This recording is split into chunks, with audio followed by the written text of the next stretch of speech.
오늘 특별히 주일 일부 예배가 장학주일로 지켜서 예배드립니다. 우리 맨 앞에 우리 장학생들과 또 우리 장학위원회와 함께 예배드리는 모습이 너무나도 보기 좋은데요. 앞으로 우리 전주 서신교회가 이 장학 사업을 꾸준히 이어갈 수 있으면 좋겠습니다. 우리 성도님들께서 우리 지난해부터 우리 장학위원회에서 결의를 해가지고 장학 헌금 봉투를 우리 성도님들께 드리면 그 가운데 또 귀한 마음의 감동을 주시는 분들이 계셔서 우리 다음 세대를 또 특별한 헌신으로 후원해 주시리라 믿고 헌금을 해주셔서 우리 이번에 한 명을 더 추가로 선정해서 우리 장학금을 전달할 수 있게 되었습니다. 너무 감사하고 앞으로도 장학 사업을 계속해서 이어나갈 수 있기를 바라고요. 이것이 마중물이 되기를 축복합니다. 우리 자녀들이 믿음의 일꾼으로 자라나 이 땅을 이끌어갈 리더가 될 것이고 그 속에 복음을 심는 일꾼들이 될 줄로 믿습니다. 오늘 말씀 제목은 사실 어렵습니다. 무엇을 쫓아 우리는 살아갈까 이 말씀인데요. 오늘 본문의 말씀을 보시면 가나안 정탐을 간 12명의 사람들이 돌아와서 정탐 보고를 하는 사건입니다. 근데 놀랍게도 여러분 똑같은 것을 바라보고 왔습니다. 40일 동안 그 땅을 정탐을 했습니다. 그런데 같은 걸 보고 왔는데 정반대 보고를 하고 있다라는 거예요. 자, 그것도 사람이 나뉘어지는데 반반으로 나뉘어지는 것도 아닙니다. 압도적으로 갈리게 되는데 10대 2로 갈립니다. 10명과 2명입니다. 근데 놀랍게도 이 12명 모두가 공통적으로 보고하고 있는 내용이 있어요. 그 가나안 땅은 어떤 곳인가? 그 땅은 젖과 꿀이 흐르는 땅이다. 여러분 이것은 객관적으로 통일된 결론입니다. 근데 그곳이 너무 좋다 보니까 그곳에 사는 사람들, 대적들이 너무나도 강하다. 너무나도 강한 존재다라고 보고하고 있는 거예요. 여러분 이 모습을 보면서 우리는 어떤 생각이 드냐면 특별히 우리가 이 세상을 살아갈 때 교회에서 듣는 것과 기준과 세상에서 기준이 다르다라는 것을 알게 됩니다. 또 우리 장학생들도 마찬가지예요. 우리는 어떻게 살아가야 할까요? 우리는 무엇보다도 하나님의 말씀을 기준 삼아 살아가야 할 줄로 믿습니다. 그러니까 세상의 방법과 오늘 교회에서 하나님 나라 성경이 말씀하고 있는 가치관을 우리가 한번 비교해 보시기를 바라고 나는 어느 편에 서 있는지를 점검하고 무엇을 쫓으며 살아갈 것인가? 세상의 기준을 쫓아 살아가는지 아니면 하나님의 말씀을 쫓아 살아가는지 아니면 이도 저도 아닌지 우리가 점검하고 반성할 수 있기를 바랍니다. 여러분 이들이 보고를 해요. 그 대적들이 너무나도 그 땅에 살고 있는 정탐을 해보니까 그 사람들이 너무 강하다라는 거예요. 그들이 두려워하는 아낙 자손들의 이름이 등장할 때는 거의 게임 끝났습니다. 자, 민수기 13장 28절을 보시면 거기에서 누구를 보았대요? 아낙 자손을 보았대요. 따라합시다. 아낙 자손. 그러니까 이 이야기를 듣고 있는 이스라엘 사람들이 곳곳에서 우리가 거기 가서 아낙 자손을 보았습니다 라고 말했을 때 아마 탄식이 터져 나오지 않았을까요? 절망의 탄식입니다. 그러니까 아낙 자손이 누굴까요, 여러분? 노아 시대 때 네피림의 후손들 기억하십니까? 이 거인족들로 표현되어지는 이 노아 시대 네피림의 후손들이 바로 아낙 자손들인데 이 사람들이 지금 어디를 차지하고 있어요? 가나안 땅을 차지하고 살아가고 있다라는. 그러니까 그렇다면 그 거인들이 살고 있다면 우리는 그 땅을 정복할 수 있을까요? 없을까요? 없다라는 거죠. 이런 결론에 도달하게 됩니다. 그래서 10명은 큰 소리로 외치게 되죠. 자, 민수기 13장 32절에 31절에 보면은 뭐라고 말하냐면 노란 글씨만 읽어볼까요? 시작. 그들은 우리보다 강하니라. 다시 한번 시작. 그들은 우리보다 강하니라.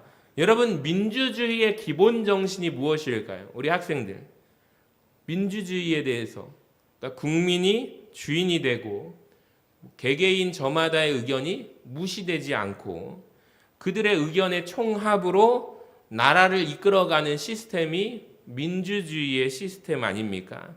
자, 그러다 보니까 민주주의에서 중요하게 여겨지는 게 뭐냐면 다수결의 원칙입니다. 그러니까 다수결의 원칙은 합리적인 방법이죠. 불완전한 인간이 각자 자기 주장을 내세우지만 가장 많은 다수가 주장하는 그 의견이 가장 보편적이고 합리성에 가까울 것이라는 원칙과 생각이죠.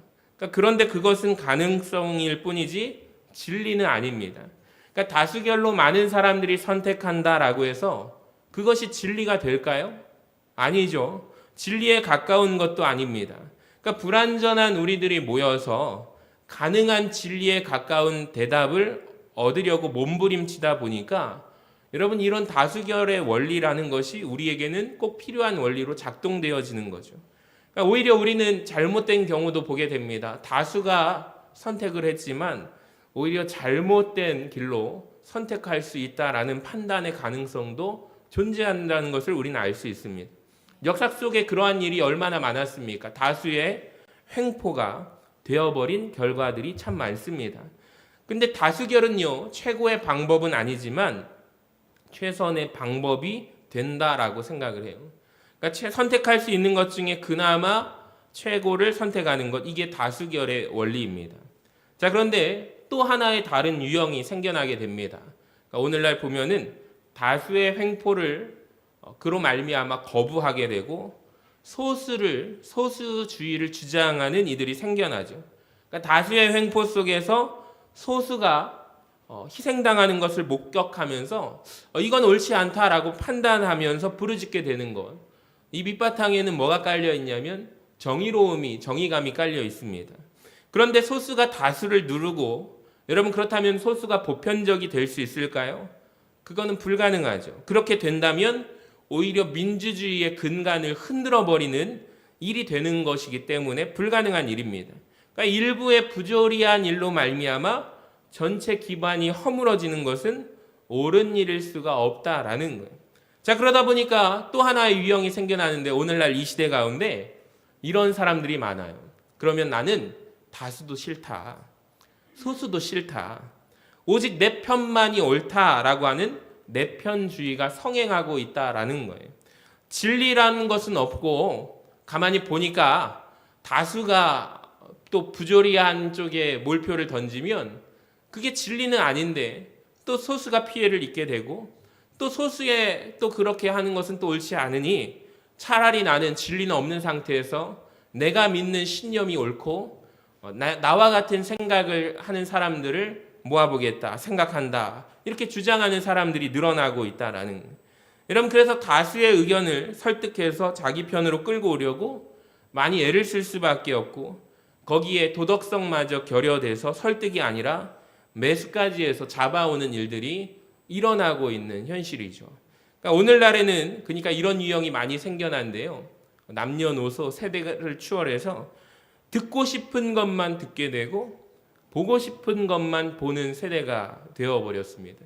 그러니까 어떠한 이 시대 가운데서도 그런 유형이 생겨나지 않았는데 오늘날에 많이 일어나게 됩니다. 가장 확실하게 뒷받침해 주는 게 뭐예요? 유튜브나 인스타그램, SNS 같은 거예요. 그러니까 여러분이 검색을 하면 거기에 정보를 취합을 해서 여러분이 좋아하는 그거를 자꾸 보여주는 매체가 유튜브잖아요. 여러분이 인스타에다가 검색을 하면 그런 좋아하는 그 알고리즘을 만들어서 여러분이 좋아하는 언론이라든지 여러분이 좋아하는 소식들을 자꾸 제공하고 전달하는 것. 페이스북이라든지 내가 좋아하는 성향의 사람들을 이렇게 친구 추가를 하면 그런 소식을 계속해서 받아보는 것. 보고 싶은 것만 보게 되고 보기 싫은 것은 스킵해버리는 그런 세대가 이 시대 가운데 많이 나오고 있습니다. 그리고 나하고 다른 쪽의 진영에 서 있는 사람들의 이야기는 들어요, 듣지 않아요? 예전에는 들었는데 요즘에는 듣지 않습니다. 나하고 같은 부류의 사람들이 이야기만을 우리는 듣게 됩니다. 자, 그러다 보니까 이 시대 사회가 심각한 문제가 병적 증상이 나타나는데 그게 바로 심각한 편향주의가 나타나게 되는 거죠. 내가 정해지는 소식, 매체가 정해져 있으니 온 세상의 소식이 그것밖에 없는 것처럼 자꾸 생각되어지고 그게 진리라고 생각되어지고 그런 정보만을 자기가 모으고 축적하다 보니까 진리로 믿게 되고 받아들여지게 되는 상황이 일어난다라는 거예요. 예일대 역사학과 교수님 티모시 스나이더라는 분이 이렇게 말했습니다. 소셜 미디어를 통해서 듣고 싶은 이야기만 들으려고 하는 정치적 맹신의 강화가 지금 민주주의의 근간을 위협할 정도로 위험한 현상을 낳고 있대요. 그러니까 오늘날 이 시대를 분석하면서 말을 하는 거예요. 그러니까 이게 가능한 것이 무리들 안에 군중 심리가 발생하기 때문입니다. 그러니까 내가 그 안에 끼지 못하게 될까 두려움, 그랬을 때 스스로 도태가 되기 때문에 무리 속에 남아있고자 하는 두려움이 군중 심리를 더욱더 자극하게 되죠. 우리 청소년들하고 대화하는 속에 깜짝 놀란 게 무엇이냐면 우리는 카카오톡을 잘 쓰잖아요. 근데 이 친구들은 카카오톡을 쓰지 않는다는 걸 아십니까? 아무리 카톡을 보내도 1 숫자가 안 주어지길래 왜 그런가 봤더니 얘네들이 쓰는 것은 인스타그램 DM으로 보내주세요 그러더라고요. DM이 뭐냐 그랬더니 DM으로 보내주시면 압니다 그러더라고요. 그래서 공부해 보니까 인스타그램으로 이렇게 DM을 보낸 쪽지 같은 걸 보내는 거예요. 그러니까 이제 카톡에서는 방을 나가면 또 누군가가 나를 끄집어놔서 난 분명히 나갔는데 또 들어와 있고 이런 현상들이 있잖아요. 그래서 카톡에 또 좋아하지 않는, 그러니까 다른 그런 미디어를 자꾸 쓰는 우리와 세대가 좀 다릅니다. 근데 그 안에 왜 그걸 쓰는가 봤더니 분석을 해보니까 아이들이 그걸 다 쓴다는 거예요. 아이들이 그걸 쓰니까 내가 그 안에 아이들과 소통하지 못하면 내가 친구들과 대화하지 못하고 내가 끼지 못한다는 두려움이 그 밑바탕에 깔려 있다라는 거예요. 그래서 우리 학생들이 제일 두려워하는 게 뭐냐면 친구 관계가 틀어졌을 때 너무나도 상심하고 무리 속에 내가 끼지 못할 때 너무나도 힘들어합니다. 이게 사실은 군중 심리죠. 그러니까 오늘 본문에 나오면 12명의 정탐꾼들 가운데 10명도 자신들의 두려움 가운데 사로잡힌 그들의 편향된 시선을 진실이라고 믿고 있는 그 사람들의 모습이 나옵니다. 근데 나머지 2명의 모습을 보면은 똑같은 것을 보고 있지만 오히려 가능성을 보고 소망을 보는데요. 그래서 그들은 2명은 여호수아와 갈렙은 가능하다라고 외치고 있는 거죠. 그런데 그들에게 돌아오는 것은 무엇이냐면 야유와 손가락질과 돌팔매질 당할 위기가 그 앞에 펼쳐집니다. 아마 어떤 이들은 여호수아와 갈렙을 비난하면서 이렇게 비꼬면서 말했을지도 몰라요. 쟤들은 늙은 모세가 죽고 나면 그 뒤에 한 자리 차지하려고 모세의 입에만 맞는 말만 내뱉으려고 하는 자들 아니야? 지도자가 듣기 좋아하는 말만 하는 내시 같은 그런 사람들 아니야? 라고 그렇게 폄하하는 사람들이 야유가 있었을지 모릅니다. 충분히 오늘날로 비슷하죠? 가능성이 있습니다. 그러니까 이런 눈으로 바라볼 때 여호수아와 갈렙이 얼마나 위축되었을까요? 말 그대로 그들이 간악한 자이고 편향된 자라고 다수가 설득 생각되어졌을 거예요. 모세의 자리를 탐하여서 지금 이 백성의 미래를 죽음으로 내모는 자 아니야 라고 생각할지 모릅니다. 근데 이 10명이 말하는 말 속에 온 백성의 마음이 요동치기 시작합니다. 흔들리죠. 여러분, 그렇다면 절대 다수가 진리는 아니지만 진리 쪽으로 나아가기 위해서 민주주의처럼 다수결의 원칙으로 결정을 해버린다면, 만약에 가나안 땅을 가지 않는다면 이들의 앞으로의 방향은 어떻게 될까요? 과반수가 엉뚱한 길로 갔을 때 돌이킬 수 있는 방법이 전혀 없는 모습을 봅니다. 여러분이 만약에 모세라면 어떻게 생각하세요? 우리도 그런 경험을 하죠. 우리는 어떻게 선택해야 될지 모르는데 모세는 선택해야 합니다. 뭔가 지도자로서 결정을 해야 되는데 이 상황이라면 여러분 어떻게 하시겠습니까? 모세 입장에서 다수결 원칙이면 10명을 따라갈 수밖에 없어요. 민주주의잖아요. 근데 모세가 가만히 들을 때도 그 말은 옳지 않다는 것을 모세도 마음속에 감지하고 있었을 것입니다. 무엇이 문제입니까? 그 결론 안에는 누가 없냐면 하나님이 없다라는 겁니다. 하나님은 그렇게 말씀하시지 않아라고 모세는 마음속에 생각했을 거예요. 여러분, 12명 중에 10명이 그걸 지지하니까 무시할 수 없는 상황이 일어납니다. 그리고 보이는 모든 상황은 현실은 그걸 뒷받침하고 있어요. 이게 군중 심리가 또 그걸 지지하고 있습니다. 심각한 왜곡 속에서 진리는 미끄러지고 떠내려갈 수밖에 없는 것입니다. 여러분, 진리라는 게 무엇일까요? 하나님께서 옳다 여기시는 바른 길이 진리 아닙니까? 근데 이들에게는 진리가 설 곳이 없어져 버렸어요. 우리 스스로 보기에도 우리 자신이 어떻대요? 메뚜기와 같도다라고 10명이 더 힘을 주어서 말합니다. 더 이상 말이 필요 없다. 우리의 보고가 정확하다. 10명이 강력하게 말을 하면서 더 이상 반박이 없도록, 말이 필요 없도록 쐐기를 박아버리는 거죠. 여러분, 이렇다면 우리는 어디로 가야 될까요? 우리 장학생들, 학생들도 여러분, 우리는 어떤 기준으로 살아가야 할까요? 모세라면 어떻게 해야 될까요? 모세가 마음이 복잡해졌을까요? 하나님이 우리에게 무엇을 원하시는가? 모세는 이미 알고 있을 거라고 저는 생각합니다.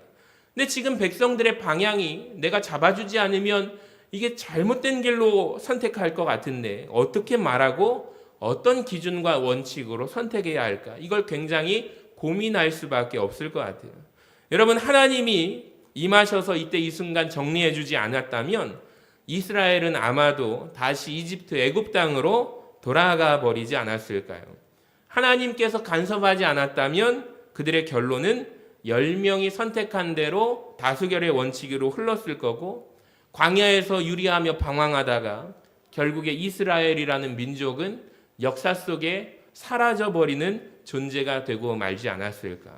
제가 앞에서 3가지의 현상을 말씀드렸습니다.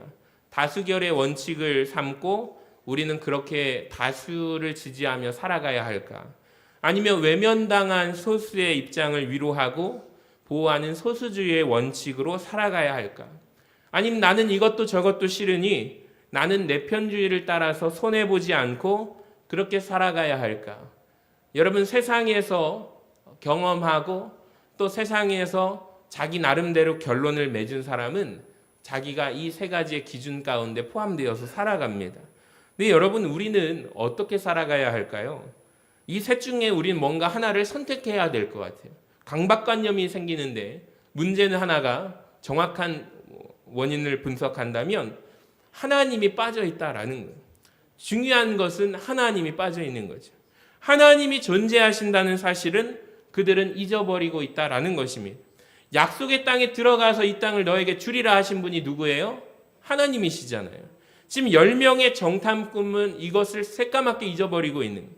내가 본 것만 모든 데이터 자료를 가지고 와서 자기들이 지금 안악자손을 이기지 못할 것 같으니까 패배주의에 빠져서 불안감과 두려움 속에 사로잡혀서 지금 내가 말하고 있는 게 진리라고 확정되고 있는 것입니다.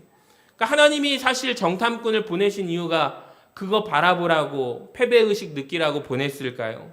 아니죠. 안악자손은 포함할 줄 알면서 문제는 그들의 결정 속에 하나님은 빠져 있다라는 것이 그들의 시선이야말로 정말로 문제가 아닐까요? 여러분, 여호수아와 갈렙의 보고는 다수가 아닌 소수의 보고지만 여호수아와 갈렙을 지지할 수밖에 없는 이유는 무엇이냐면 따라해 볼까요? 하나님이 함께 하신다. 다시 한번, 하나님이 우리를 보내셨다. 여러분, 이 중요한 요소를 이들은 빼먹지 않았다라는 것입니다.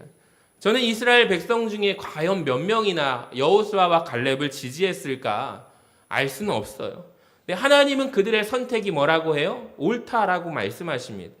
그들의 선택이 옳은 이유는 판단해야 할 모든 근거 재료에 갖추고서 하나님 앞에 정직하게 말하고 있습니다. 하나님을 빼먹지 않고 말하고 있는 거예요.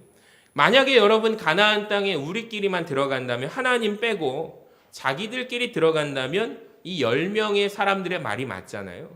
근데 하나님이 인도하시고 하나님이 그들을 위해서 앞서서 싸우시는데 하나님을 빼놓고 결론 짓는다면 그거야말로 편향되고 잘못된 결론일 수밖에 없다라는 거예요.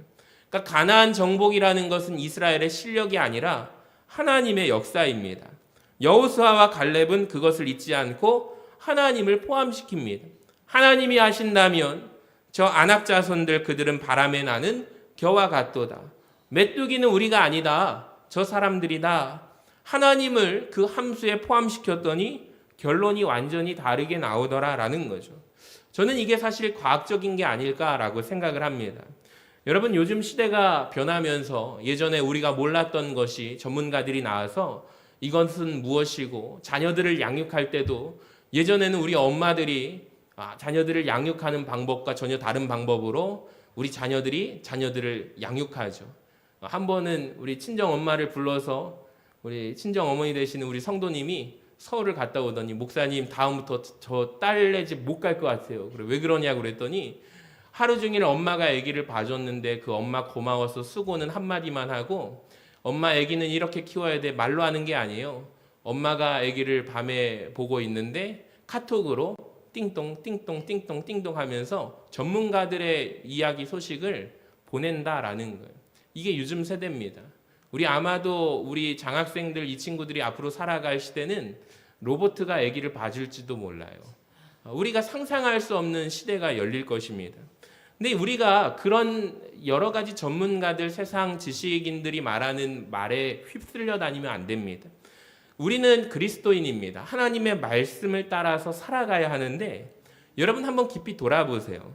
우리 선택 속에는 하나님이 과연 계셨는가? 늘 깊이 돌아보아야 합니다. 10명의 정탐꾼처럼 다른 모든 증거는 모았는데 정작 하나님은 쏙 빼놓지 않기를 바랍니다. 예전에 제가 교육전도사로 있을 때 은혜롭게 수련회를 갔다 왔더니 어떤 한 친구가 장난스럽게, 전도사님, 제가 피자를 시키는 것이 하나님이 좋아하실까요? 제가 치킨을 시키는 것이 하나님이 좋아하실까요? 해가지고 무슨 뚱딴지 같은 소리냐라고 생각을 했는데, 나중에 보니까 굉장히 성경적인 질문이었다는 것을 깨닫게 됩니다. 여러분, 우리는 수련회 갔다 오면 받은 은혜 가운데 하나님을 생각해요.